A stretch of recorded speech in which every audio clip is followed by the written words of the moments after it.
dance, and glamour all into one. The thing I wanted to do business with was government because things just never got done.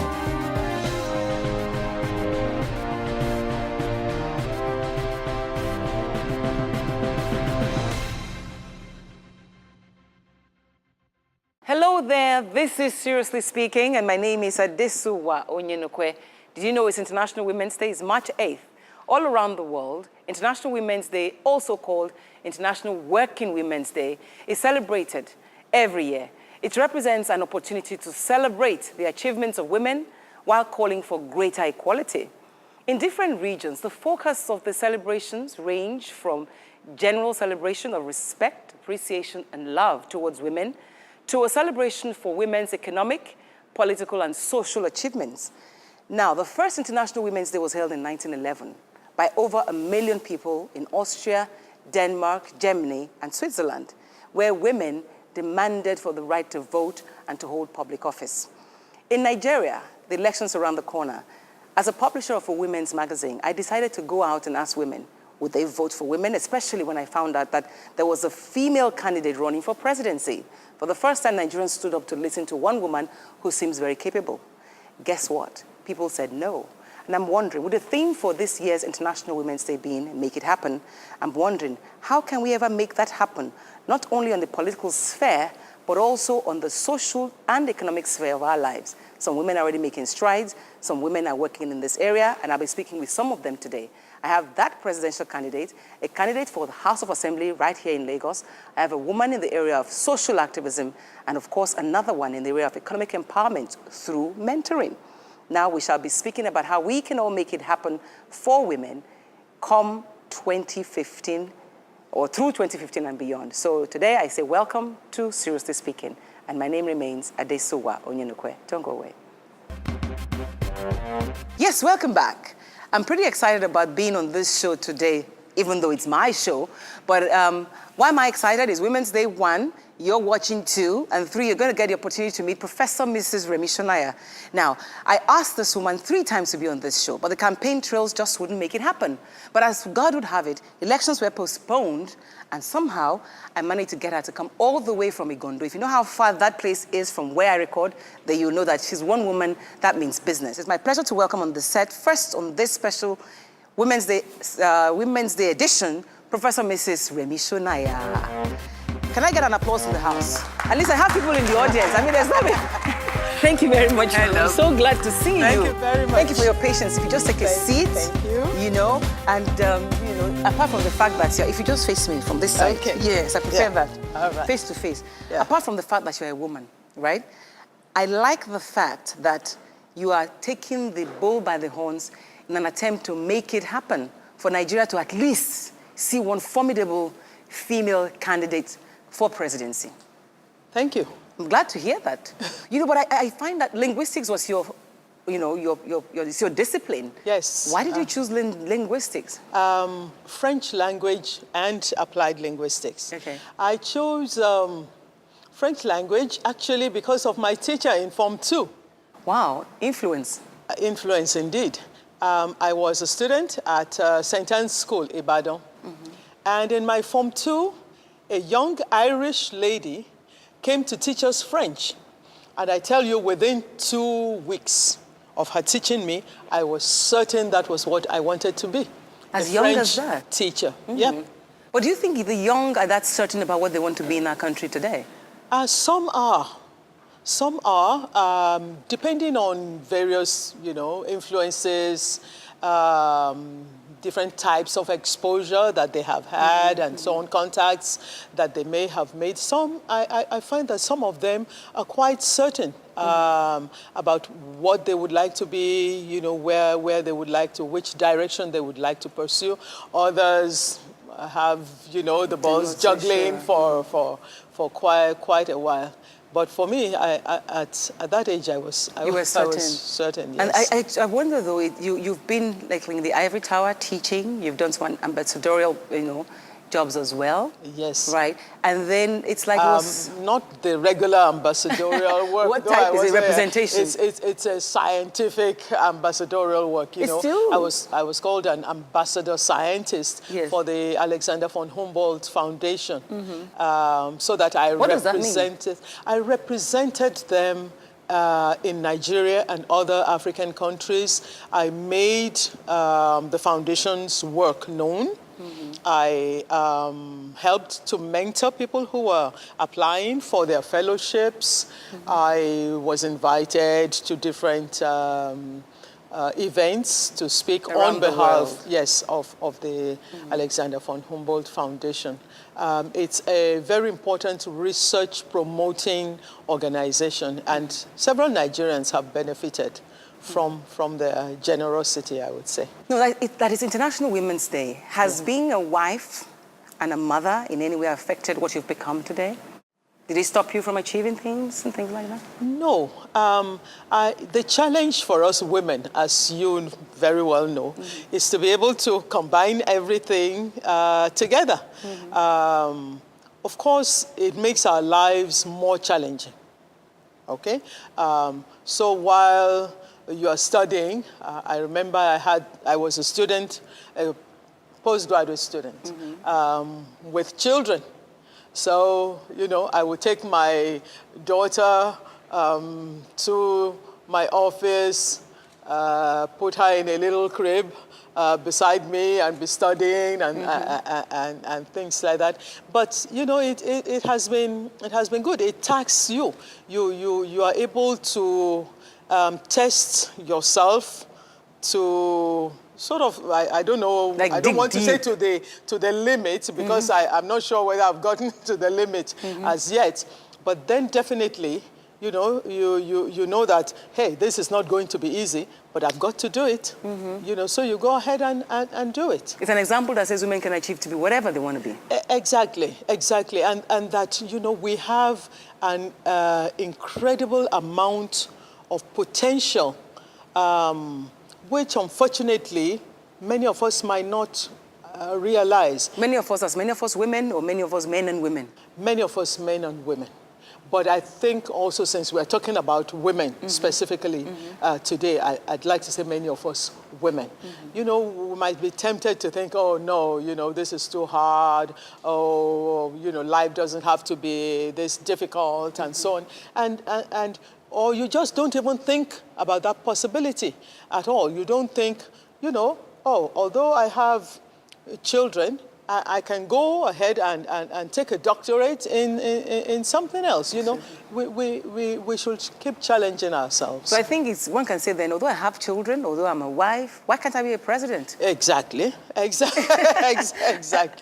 You know, especially if you have sort of been, how would I say it, if your mind has been concerned about the issues over time, which is the case with me.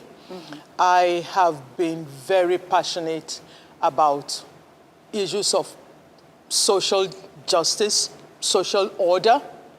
A crew of journalists, you know, they were interviewing me in Ife over the weekend, and they were actually interviewing my husband. Also, after interviewing me. And one of the questions they asked him was, you know, were you surprised that your wife, you know, is where she is today? And he said no, actually, because she has always been passionate about fairness. You know, that things have to be fair. You have to be fair to everybody. You have to be fair to all Nigerians. You know, so in a sense, all those concerns I have had over the years that have made me, you know, I've been writing in newspapers and so on for a long time. People don't know that, actually. Yeah, people might not realize that, but I used to send articles to newspapers whenever I saw something, you know, happening in the country that I felt, no, this was not right. Quickly, you know, get down and write, you know, comment. Can you remember any specific ones, for example? The one that probably stood out in all of these years, that something was so bitter and you thought, I must comment. There was a case where Actually, it involved my husband. A train ran into him at a railway crossing. In Nigeria? In Nigeria, in Ibadan. You know, and I felt so terrible about that because there was, normally when trains are coming, what should you have? There should be a horn blaring, you should put a barrier and things like that. Now there was none of that. He was approaching the railway crossing. Driving his car. An Okada man and his passenger fall down in front of him, right, you know, on the train, while he was partly on the track.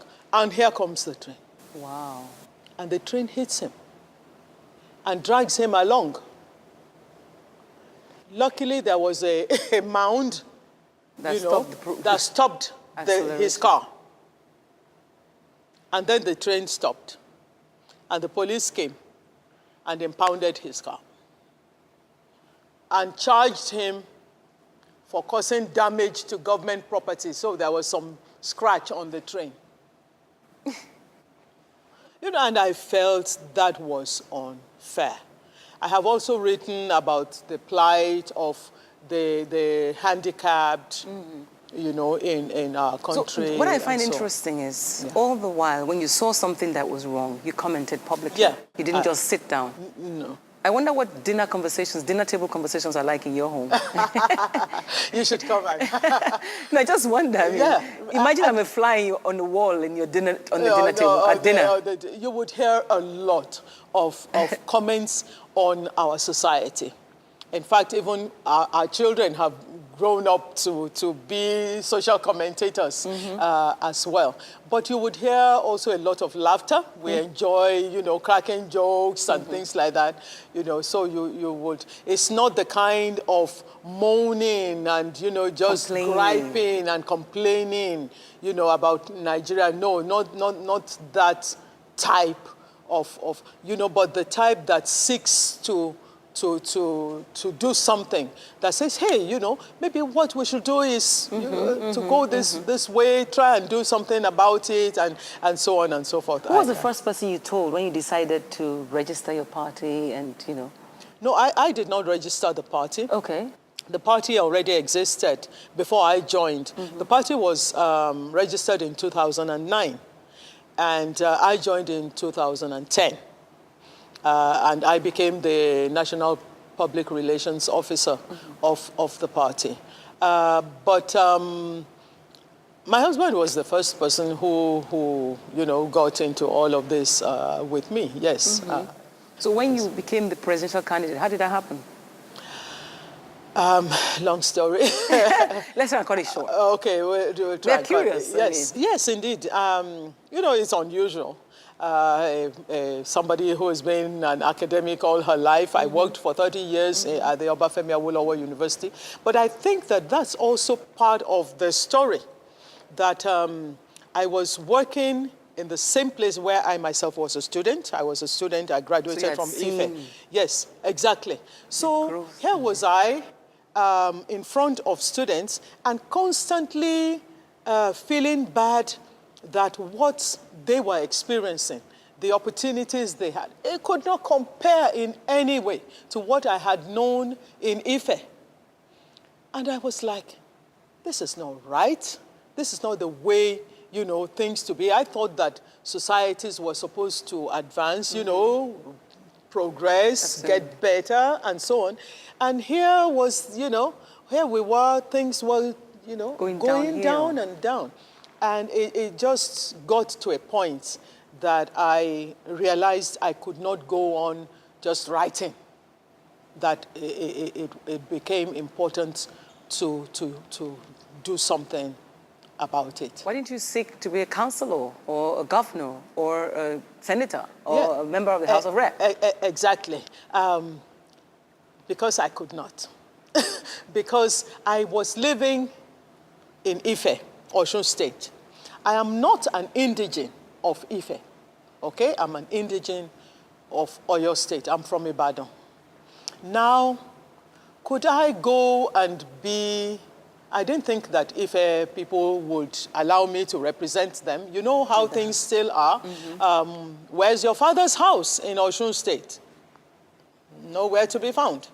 Now, could I go and represent the people of Oyo State? All right? I left over 40 years ago. Nobody knows me anymore in Ibadan.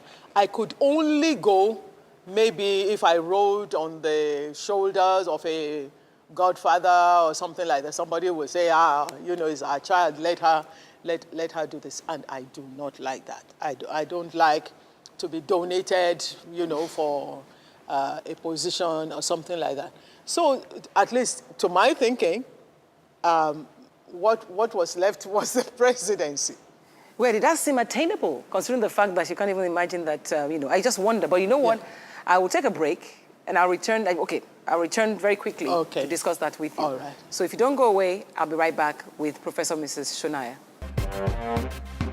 Yes, welcome back. I've been joined in the studio in the time we went on break by another aspiring politician, this time a very young aspiring politician. And if nothing else, they'll both inspire each other and inspire you too. Maybe next time you will make it happen. Remember, it's International Women's Day, and the theme is Make It Happen. Prof. Mrs. Shonaya, I'm so glad to have you. I keep saying this, especially because I kept you waiting so long in the studio. Thank you. I'm very happy to be when here. You should be on the campaign trail. But you know something, I have a particular, soft spot for people born in Ibadan or people who live in Ibadan. Who grew. Really? Yeah, I was born in Ibadan. Really? That's wonderful. And then I'm a great Ife. Look at that. Anyway, besides all of that, I see a sense of calm and some panache and some classiness in people who, of those days, especially Ibadan, if I don't know, there's something about them. But however, when I see you running for presidency, people will say, why didn't she go for a lower office? You've explained to us. Now, you're going for an office as high as that. Do you imagine that you would get there, or this is just making a statement? It's beyond just making a statement. There is a statement to be made, of course. You do realize that everybody has a stake in this country. We all are Nigerians.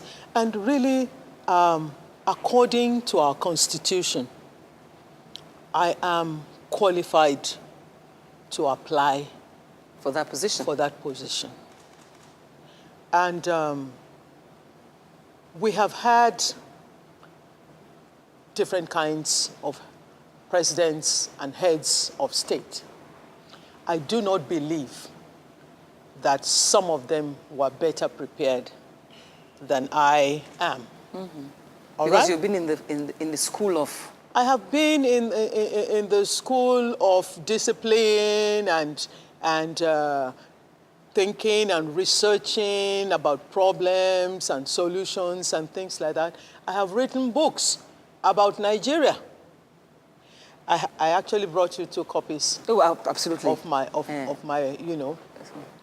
2 copies of 2 of my books. I've written 3 on Nigeria. And I have really been passionate about the issue of Nigeria and Africa and how Nigeria really has to get its act together so that Africa and the black race, there's something, about the black race that just grips my heart. Is it inhibiting? I mean, does the black race... Okay, sorry, ma'am. I have to introduce Omololu. Omololu just sitting down there looking like... Omololu is actually running for the Lagos State House of Assembly. Lagos State House of Assembly.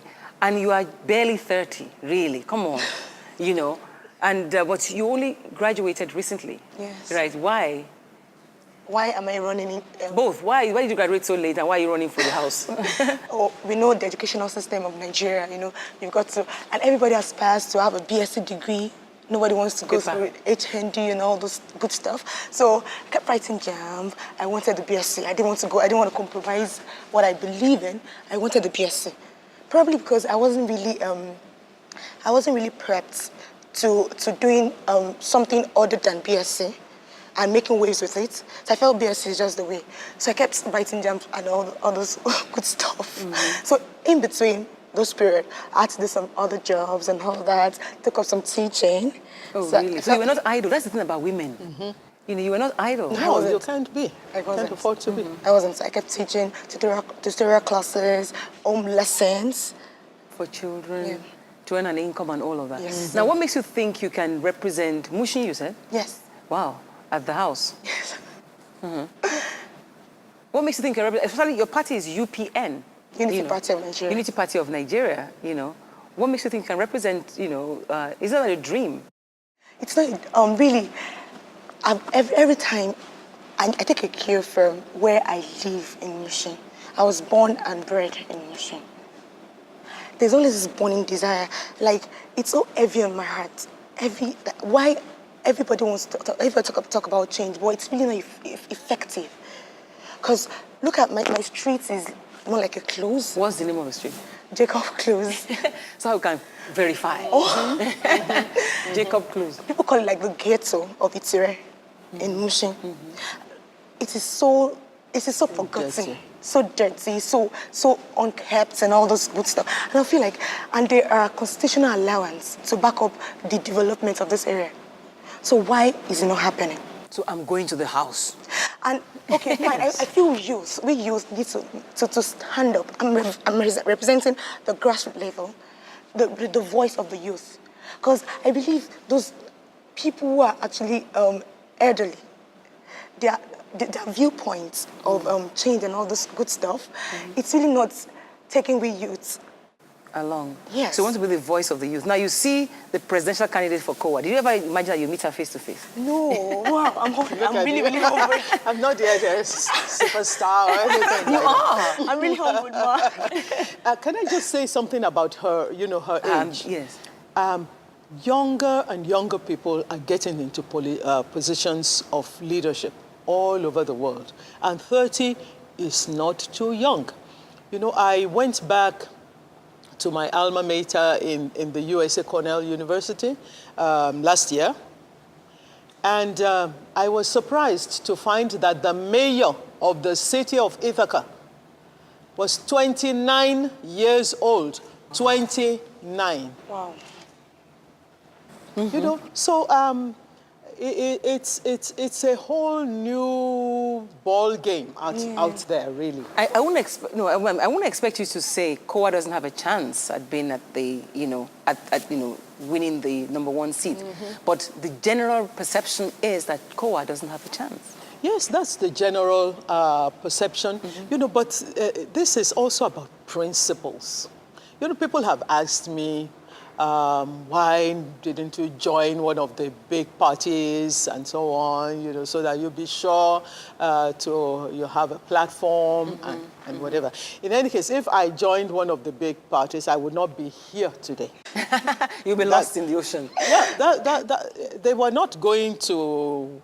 You think one of the big parties would have Absorbed you. taken a woman as their presidential candidate? No, I do not think so. You probably wouldn't have been able to afford the nomination forms. I might not exactly, you know, but they tend to waive the nomination fee for women. But even then, you know, I didn't think, you know, they would choose a woman to start with. But also, it's difficult with what we have experienced for me to imagine that I could be in either of those parties, honestly. You know, a lot of infighting and then a lot of cross-fighting. Accusations of no internal democracy and things like that, you know. I just cannot function, really, in that kind of... So what's your campaign strategy? I have been very much on the social media. It's cheap. Hey, isn't it? So that's what you're doing too. Because you're an ICT person anyway. Yeah. You know, it's very cheap. Some of us don't have billions of naira to throw around and so on. You know, people don't realize how expensive advertisements are. Yes, I was thinking that too, that how can anybody succeed in emerging a national figure without going everywhere in Nigeria? You just have to do whatever your means allow you to do. I was shocked, actually, to find out that 30 seconds of advertising on a national TV, you know, would set you back like 800,000 naira or something like that. I was like, wow. So you did go and ask? I did, of Thinking course. I could put in some commercials? Thinking I could put in some commercials. Absolutely not. Absolutely not. And, you know, I'm also struck all the more by the fact that some people can then run like a 5 minutes, you know. And they wonder, who are you? Yes, and then, you know, I'm wondering, where are they getting all this money from? That's what I'm wondering. Nigerians should be asking, but you work for yourself, right? Presently? Yes. Yeah. Or you quit the job to go run for... Definitely, I quit to go to school. No, I mean, to run for this position. So who's funding your campaign? Oh, really? That's a very tricky question. You know, it's really a new party. So funds are really, really restricted. So did you think, before you picked that party, for example, or the party sought you out? No, I really thought. I thought about it. The party is, according to what we believe in and teach in the party, it's people's first. And, you know, you should know the founder of the party, the late Obafemi Awolowo. It's along those lines. Yeah, so I actually believe in his legacy, what he believed, and what his vision are. So it's really, really in alignment with what what my visions are too. Which are? Which are a better Nigeria, a better Mushi, basically, starting from there. Mushi is your home. Yes. So what's in your vision? What's a better Mushi? A better Mushi is welfareism, total welfareism of the indigents, people living in Mushi. Because everybody knows Mushi as, oh, too ras, too, and all those good stuff. You get the ras. So, but really, Mushi can be so many popular and so many amazing people came from Mushi. So Mushi Who's on that seat right now? BY from APC, Bolaji, Yusuf Anyila. They call him BY. And you think you can knock him out? No, he's actually aspiring for something bigger. Okay. House of Reps. Okay. Yeah, so at least I'm a little safe, right? Because it would have been a big threat, personally. Why personally? Not talk of party-wise. He's been there for a while. For a while. Okay, that's also another thing about it. Women in politics, how difficult can it be? You have a little more experience because you're older. I don't see it as difficult, actually. There might be just too much, you know, talk out there to, scary talk, I mean. Oh, really? To try and keep people out. If women want to get into politics, they can do so. They can choose a party like mine, for instance. They can make it happen. They can make it happen. They can make it happen. And I believe that the more women we have, actually, the better the whole political culture of the country would be. There would be less violence, for one thing. You know, all this thuggery and so on. It's not likely to be upscaled with women participating. But we do know that there are women in politics already. Is that they're not making enough noise, they're not getting far enough in the existing parties? They're not top-notch. Not top-notch? They are supporting. Women in politics right now are supporting. They're dancing and singing at campaigns. Exactly. Somebody has called them cheerleaders, okay? Women leaders, they call them. Cheerleaders. Oh, C-H-E-R. E-E-R. Rah, you know, exactly. You know, so when the Baba is talking, then the women would jump up and say, hey, Baba, wow, and things like that. You know, they are doing that quite a bit. You know, they turn out in different colors of headgear to follow the man that is going somewhere. Also, there have been more women appointed into positions than women who have been elected into position. President Jonathan's cabinet is a good example. He has appointed more women, and women, you know, should recognize that and be happy about it. However, you know, so he has 33% women in his cabinet. But in the National Assembly, we have 7%. Okay, so women should begin to get interested more in the elective positions, they are demonstrating that they are capable. In so many other areas, in business, we have a lot of women. Here you are sitting there. You've demonstrated your abilities and so on. What's keeping us out of politics? Can we say women don't vote for women? Maybe that's why. Yeah, what do you think? What did you hear? Did anybody scare you about, woman, you're going to run for position? They won't vote for you. Did you hear things like that? Oh, yeah, a bit. But bulk of the women are really, the energy who's in right now is, they are really, really inspired. And they feel it's high time for women to take the position. So you think they will vote for you? Yes, I think because they want, anytime I go to do my house sounds campaign and all those stuff, they'll tell me, because I want my daughter. What do they call you? What do they call you? You know they always have a name for people. Mommy. Mommy, that's my child. So they tell me, because I want my own daughter to be where you are right now. So you all the way, Homolulu all the way. So those market women that have been able to penetrate, they are really, really, really happy. It's the men I'm having issues with. That you're supposed to be subjective under man, not. Well, I'm sure you didn't have that in your party. Your party seems to be very liberal because even your vice presidential candidate was gotten by writing application. I heard that. Yeah. For real? Yeah, for real. For real. My party is very liberal. Like you say, it's a party where every person's viewpoint, every voice is on the same level.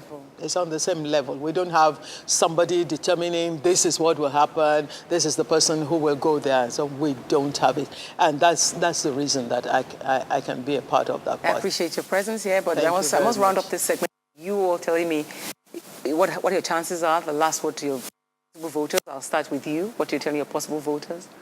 I'll keep you, though, for the panel discussion, so you can go ahead. But what's your last word?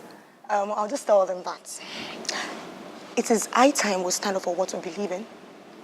And I'm a woman, and I know it better because I know it because I grew up there. I was born and bred there. So the welfareism is utmost in my heart. So my voters out there, they should know now that a woman should enough of the usual. Let's try something out of the box. Okay. A young woman. A young woman. So you've got your 1 minute commercial. You owe me 800,000. Exactly. Okay. And you, ma'am? How much am I going? 1 minute. I'll take a rain check. So when you become president, you make me minister of whatever. Something. Okay. Actually, it's not all about money. I'd like people to know that. People say it's ideas that rule the world. It is true. Let us not think in terms of, we've got to go buy the people and things like that. That's this whole culture that we must change in our country. And I'd like to challenge people about change. Change, yes, it's in the air, everybody's singing about it. But if you really, really want change, you have to be bold about it and take that step for real fundamental change. By voting? By voting. Yours truly. No, we hope that, what we hear, though, is that all this, they call them mushroom parties. The last time, they were just going to align with one party. No. Is that going to happen in your case? Oh, no way. You're sticking to the guns. Oh, no all way. The way. No way. So on the 28th, you'll probably see Remi Shonaya's name.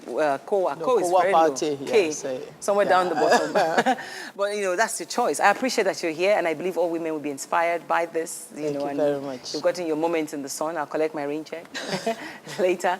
And thank you all for being here. Thank you. Thank you so far, but I still have the activism and the economic angle to look at how women can make it happen, starting right here on Seriously Speaking. We'll be back. Come back. Like I promised you, we'll still talk about the issue of activism and also economic empowerment of women. Remember, it's International Women's Day, and I have two women who have worked in this area actively for several years. The first person I'd like to introduce is Laila St. Matthew Daniel. Auntie, you're welcome to the show. Thank you very much. And she represents ACTS Generation. Yes. I'll tell you what they do in a bit. Or she will tell you what they do in a bit. And then Lucy Kanu is also here with me. Lucy Kanu is with Idea Builders Initiative. And, I met Lucy because Lucy was interested in me mentoring, really, some of the women in her group. And so she'll be talking to us from the economic angle. But let me start first with Mrs. St. Matthew Daniel. And you, until recently, you've been very vocal when it comes to bring back our girls. You've been very vocal when it comes to domestic violence. You had a huge summit last year to try and raise awareness about that. Tell me how the whole issue of activism came about in your life. Well, the fact remains that most times I tell people that whatever you're going to be focused on or what is going to bring you great joy, you already see the signs when you're growing up. And when I was growing up, I always made other people's problems my problem. And then as I started maturing and going through the good, the bad, and the ugly, I then, I like that. I then saw that a lot of the things that happen to women especially is a function of the mind, is a function of the confidence they have, their esteem and their foundation. So I decided, okay, I kind of flowed into it, being the women's brother's keeper. He said, be your brother's keeper. So I'm there for women to understand them, to try to guide them through, to empathize with them and sympathize with them. That's why you do what you do. You're a you're a motivational speaker, yes, and a life coach as well. And a life coach as well, and a psychologist. So I combine all three to be able to reach the woman and to assist her. And what I do is, I'm an advocate of synergy and collaboration. So what I do is try to synergize with other NGOs, CBOs, and things like that. And I'm like a hub, because I synergize with Lagos State too as well. So as soon as there is an issue, I think to myself, so who is very strong in this area? Lucy, you know, that kind of thing. So I'm like a hub for women. I get calls all the time. So what apparently for you, what's important is a woman's state of mind. And The it starts state from a of level mind. of The confidence. state So of you're mind, attacking it, yes. you know, from that angle. Because even when you try to rehabilitate a woman with external empowerment, if you do not rehabilitate them inwardly, it's going to mess up and crack up. But another thing is, no matter how fantastic your state of mind is, if you don't have support, support, well. which could be physical or financial or Same thing, mentoring yes. and all of that. How did you end up mentoring Lucy? I stumbled into it. That's the truth about it. I didn't know the word mentoring. I was doing mentoring, but I didn't call it mentoring. We do mentoring somehow in our country. Auntie teaches, you know, but we don't make it formal. Well, mine came to the table when I was selected to go for the Women Mentoring Program in the U.S. by the U.S. Embassy and Vital Voices Global Partnership. So when I went there, I found out that, yeah, this thing I've been doing for years. I've been talking to women. It's called mentoring. And so when I came home, I just felt it was a fantastic outing. I just knew there is no way a young girl can succeed unless if she has older women standing beside her, behind her, and in front of her, telling her, you can do it, and this is the way to do it. Where does the economics come into it? The economics part, yeah, because we try to look at young women that have purposeful activities in their lives already. They want to start businesses, they want to go back to school, they want to get married. All those are projects. So we try to look at them from the standpoint of you must succeed. No matter what it is you're chasing, you have to succeed. So we find mentors that match the profile of the girl and what she wants to achieve, put them together and hope for the best. So I'm wondering, though, that as we mark International Women's Day, the theme for this year is make it happen. Yeah. And the sense of having different people from different aspects talk about it is that it can happen. Yeah. Because you saw you needed to make change and started to give your voice, make your voice known. But was it difficult for you? And how did you make it happen that it could stand? Is it age that has made you get to the point where, you know, I'll speak my mind regardless? Age has a lot to do with it, you understand? Because even coming from, nowadays it's easier for the young ones to be a little bit more vocal. As like she said, with mentoring and women, you know, coming out to assist other people. But with age, it has always been there. I was always very confrontational. You know, I told you I would always be the leader of the pack. But with age now, I am more vocal and I stand my ground. And I say it as it is, especially where the men are concerned. And, you know, there is still that thing, you're a woman. You know, there was once on my social media, somebody said to me, woman, go and sit down. Oh, did I let loose on that guy? And other people came in. But age has made me vocal and confidence in myself. you know, self-worth and self-esteem is very important, and knowing what you want to do, and of course being bold, because a lot of people stay on the sideline. We call them couch discussants, but they don't do anything about it. So today, as we mark International Women's Day, what are you telling women, you know, from the angle of, because I must go to the panel right now to engage, but what are you saying to them from your perspective? Well, let's make it happen. Let's make it happen. You know, in your work, let's make it happen. In your home, make it happen. Yes. In every forum, in every platform, wherever you find yourself, make sure that your voice is heard and you can stand up to be counted. You know, it's, we're saying many things this Women's Day. We have conversations pacing around domestic violence. We're talking about that. We're talking about the elections. We're very interested in elections. We're also very interested in peacekeeping. We want people to keep the peace. We want to be able to be reassured that we'll go home to our kids after we've lined up at the polling stations. So there's so many things we're talking about. We're trying to make it happen. So, you know, because I have a politician still waiting in the house, or a young baby politician, I call her, you know, who has engaged all of us for the past 1 hour before we came back and said, you know, about her activities. I want to engage her and see in what ways we can make it happen, and the challenges that are still there that make it difficult for women to make it happen. We'll be back on the panel if you don't go away. Yes, welcome back. I'm in the studio now on the hot seat. We can't have this kind of beautiful set and not use it, right? So we're going to use it to engage our guests, all beautiful women, you know, from different age categories. I have Mrs. Lila St. Matthew Daniel. I have Omololu. I call you Omololu Omowa for today. And then I have Lucy on my left. And I want everybody to start by, we're saying make it happen.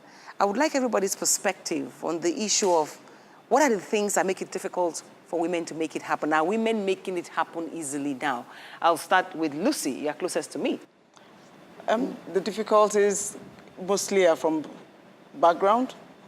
How were you, your orientation, your social orientation? Because you're a mother of daughters. Yeah, daughters. How are you raising your girls? I'm raising them to be champions, to go in there and roar. I want them to be heard. I want them to speak up. I don't hush them. I don't tell them sit like a girl. I tell you to sit properly. So there's a difference, right? Yeah, there is. Don't sit like a girl. How do girls sit? Properly. Just sit properly. I mean, like, the man sits how he sits, and nobody tells him sit like a man. He just sits. So you should let the girl sit down and sit properly, not sit like a girl. So we're trying to deal with the orientation all the way from the home to tell the girl she has a voice, she has a right to be heard, and she has a right to choose to be heard or not to be. You know, if she doesn't want to say something, she shouldn't feel coerced into it. She doesn't want to do something she doesn't have to. So the first challenge from your end is orientation. Orientation. Auntie Lila, do you believe that? Or do you Yes, it depends on the background, how a child was brought up and groomed. If she's brought up to be confident in herself, and like this young lady, I do believe that she didn't just become confident overnight. She was orientated. She was brought up to be able to defend and speak for herself. Don't such women scare people typically? Well, they do, but the thing is, as I always tell people, I'm not a feminist, and there's a way of balancing the two. Retain your femininity, but do not use your femininity to get what you want. Because on the playing field, it's a level playing field. And when you know what you're all about, you find that men respect what you have, as opposed to respecting you because you're a woman. After some time, it wanes off. So it depends on your content, your ability to stand your own. That is very important. But to make it happen too, in various areas, unfortunately, I don't know whether Lucy will agree with me, unfortunately, right now, money plays a big role. Whether it is politics, whether it's social life, business life, but especially politics.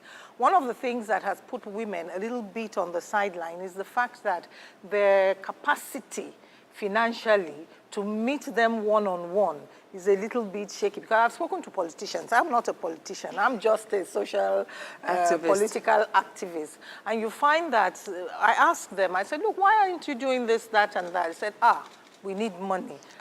When airtime is 850,000 naira per minute. Per minute, and all those, and they are doing largesse and making rice and all those things. So, but with time, I do believe that when women come together and try to, like, for instance, I'm going to keep an eye on Omololu. You understand? All of us are. And we put that competitive, there's a competitive thing about women. You see, in the men, it's healthy. In the women, we now need to make it healthy. So that if she has got leadership qualities, we back her, like the goose formation, we back her and let her go. So I think we need to have confidence in ourselves. You need to have you know, orientation, confidence, but also backing financial. And if you don't have that much, women should back themselves. You can raise things. Men do it to themselves. Once they believe that guy is going to do it well, they support with money. They get themselves in. Because I think that what they can get. But do you agree with all we've said? Oh, yes. So were you scared when you decided that I'm going to run for this? Did you first of all tell your mommy, tell your sisters, tell the women in your society, in your environment? Okay, I was a little bit skeptical because I've done school politics. Oh, you had? Yes. So I knew this was a different ballgame entirely.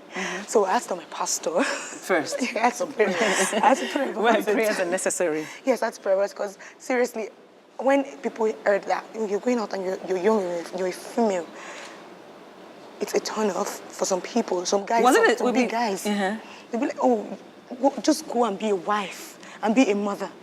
Don't go to head a constituency. That's like too much load for you. That didn't deter you. Why not? What? Do you agree? That didn't stop you. You still went ahead. No, it didn't. So what was the support behind you? Was it the women or the men, or you convinced them? What was the support behind you that made you continue?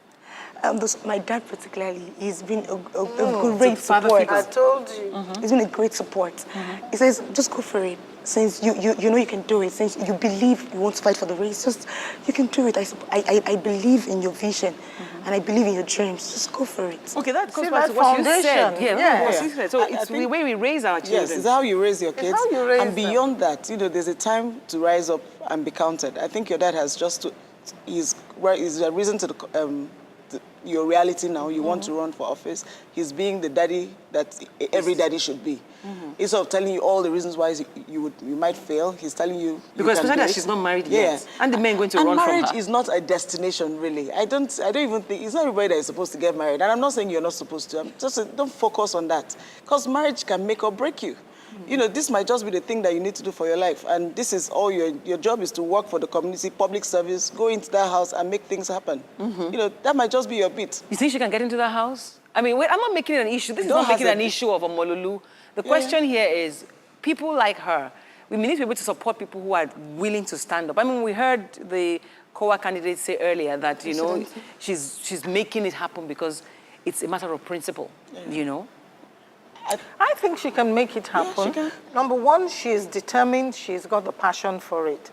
She has already had a little bit of the feeling from school being a political background school union, there. students' School union. and those ones, they are conk, But I believe that with women, I still say it, her dad is very strong there, but with women supporting her To move her to the next level, it's about time that young people begin to come into, the house and it's about time, and you nurture them from, who knows, she might be the next president in 20 years' time. And like they Maybe say, she'll be first female president. If you're not at the table, you're on the menu. You are on the menu. So let's make sure you're at the table. Yes. You have to be at the table, You otherwise must you're be the at one they're the eating. table. So, But they eat you up. Yeah, they eat you up. And beyond this, I think what you've just said, I'm supporting what you said about women supporting other women. I think we should begin to look out of our comfort zone and look at that girl who has decided to step out. What about the state of mind of women themselves? And I want Auntie Lila to speak around that. The state of mind of women themselves. Tokenism. We are satisfied with tokenism. Tokenism cannot help us make it happen, can it? No, it can't. You see, we still come back. I always say that for most women, we're talking about women now. Absolutely. Because men too have their Because issues. it's International Women's Day. It's International Women's Day, yes. That's why I'm focusing on women. Right. I say a lot of women have two faces, what you see and what is really the reality. And a lot of times they have had to put on something else, a mask. And if they take off that mask, you'll be surprised what is under that mask, underneath. I call it underneath the veneer. About last week, a lady in America, a Ghanaian lady, committed suicide because she caught her husband with her best friend, supposed friend. Now, for her to now go and decide to commit suicide, there was something that was going on behind. That's why I try to bring out a lot of emotional seminars and workshops, because it's not who you are externally, it's who you are internally. And that always comes out in various ways. So even as we wish you luck as you go on, I want you to, when we wish you luck, you're lucky because you're the guinea pig for today. Because I'm sure that tons of women out there who are trying to get elected into office. The point we're making here is, whatever it is you're doing, you got to be prepared. Because what we're saying is, in whatever sphere of your life, you can make it happen only if you have the confidence to do so, the ability to do so, and the support of other women. Am I correct? Yes, ma'am. So I must thank all of you for being on the show. I appreciate it, and I wish you well. And the next seminars you're having, please let us know so we can invite women to take advantage of it. And the mentoring programs, let us know. Yes, ma'am. Women need to hold each other up. And I will close seriously speaking today by saying, please, if you are female or you love a female, or you're born by a female, make it happen always in their lives. Because when one woman is empowered, tons of other women are, and the nation is moved forward. Thank you. This has been Seriously Speaking. See you again.